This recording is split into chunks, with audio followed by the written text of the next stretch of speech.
শ্যামলা মাতরম বন্দে মাতরম। 1908 সালের 11ই আগস্ট কিংসফোর্ডে বন্দে মাতরম বলার দোষে যে বালককে বেত মারার হুকুম দিলেন ব্রিটিশ সরকার, তারই পক্ষে দাঁড়িয়ে ক্ষুদিরাম বসু ও প্রফুল্ল চাকি সাহেবের ফিটন গাড়ি লক্ষ্য করে বোমা চালালেন মুজফ্ফরপুরে। সাহেব নিহত হলেন না, তবু নাবালক ক্ষুদিরামকে ফাঁসির হুকুম দেয়া হলো। জননী গুনহ তুলে পক্ষে শান্তন বাস দেহ তুলে চোখে কাঁদিছে তব চরণ পদে ৩০০ কোটি নর নারী।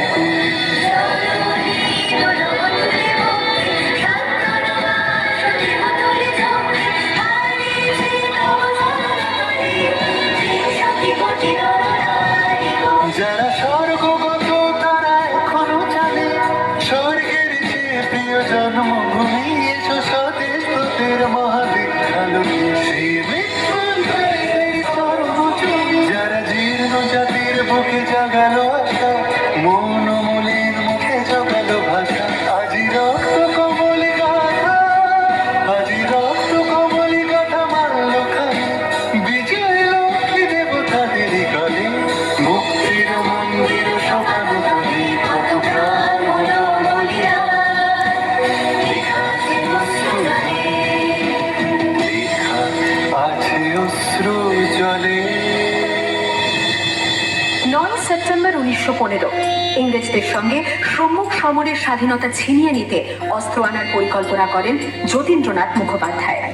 বালেশ্বরে সঙ্গীদের নিয়ে জাহাজ থেকে সেই অস্ত্র নামাতে গেলে ইংরেজ বাহিনী তাদের ঘিরে ফেলে।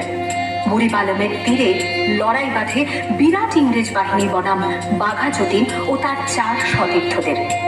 এককালে শুধু ভোজালি হাতে যিনি বাঘ মেরেছিলেন, সেই বীর সেদিন লুটিয়ে পড়লেন।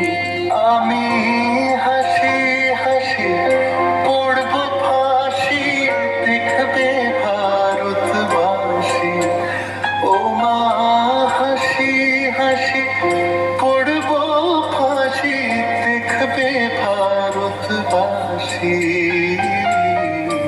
একবার বিদায় দে মা ঘুরে আসি।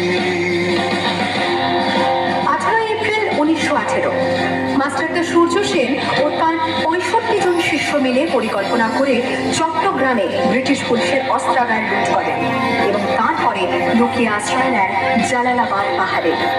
এর 4 দিন পর ব্রিটিশ বাহিনী খুঁজে বার করে মাস্টারদা ও তার সঙ্গীদের। সেদিনের অস্তমিত সূর্য ছিল সূর্য সেনের রক্তে রাঙা।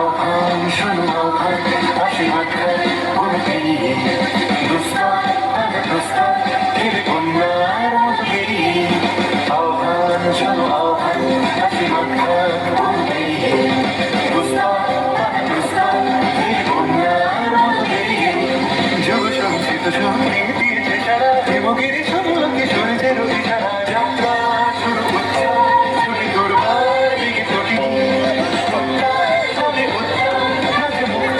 সাধনী যাত্রা শুরু হচ্ছে ছুটি দুর্বার দিকে ছুটি মুক্ত সাধনী। এই শুধু সুখোজে নবপ্রাণে জেগেছে রণসাজে সেজেছে অধিকার অর্জনে। এই শুধু সুখোজে নবপ্রাণে জেগেছে রণসাজে সেজেছে।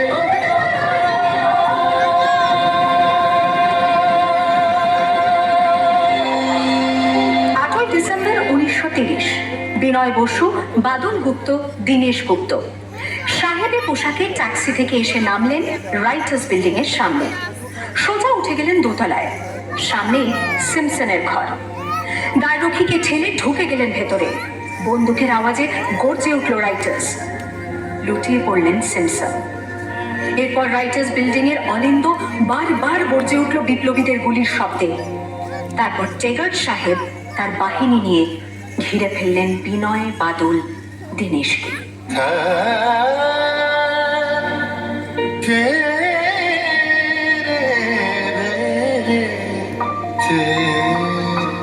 দুর্গম গিরি কান্তার মরুদুস্তর পারাবার হয়ে লঙ্ঘিতে হবে রাত্রি নিশীতে যাত্রীরা হুঁশিয়ার। 24 সেপ্টেম্বর 1932 মন্ত্রে দীক্ষিত প্রীতিলতা ওয়াদেদার 15 জন সশস্ত্র বিপ্লবীকে নিয়ে পাহাড়তলি ইউরোপিয়ান ক্লাব আক্রমণ করে আগুন ধরিয়ে দিলেন। ভারতীয় ইতিহাসের স্বাভিমানী মহারানীদের মতো নিজের আত্মমর্যাদা অক্ষুণ্ণ রাখতে সেদিন প্রীতিলতা ওয়াদেদার পটাশিয়াম সায়ানাইড খেয়েছিলেন ব্রিটিশ পুলিশদের সামনে।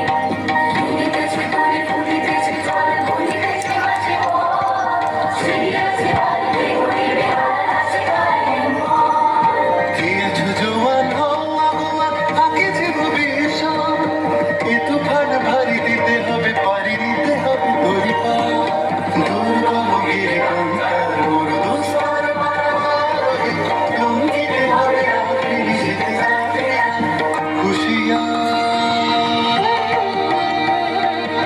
29শে সেপ্টেম্বর 1942 তমলুকের মাটিতে কয়েক হাজার ভারতীয়কে নিয়ে যিনি পুলিশ স্টেশন ঘেরাও করার লক্ষ্যে হেঁটেছিলেন, সেই সত্তরোর্ধ্ব মাতঙ্গিনী হাজরা পুলিশের নির্মম গুলিচালনা ও লাঠিচার্জ সত্ত্বেও তার হাতের পতাকাটি মাটিতে লুটোতে দেন। আর ঠিক তার পরের বছর 1943-এর 30শে ডিসেম্বর জাপান সরকারের অধীনে থাকা আন্দামান দ্বীপ সেদিন হস্তান্তর করা হলো ইন্ডিয়ান ন্যাশনাল আর্মিকে।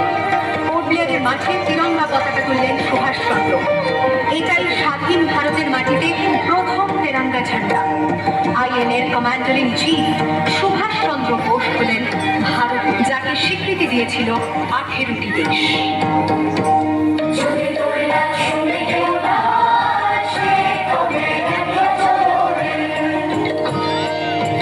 वंदे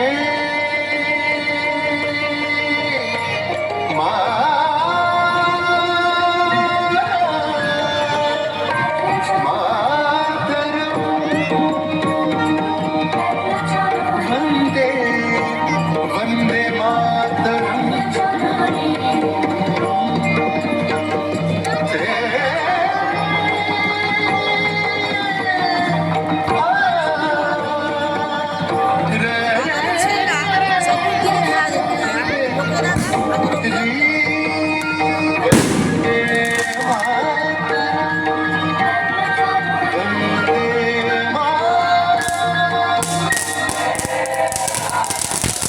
সবাই প্লিজ একটু করতালি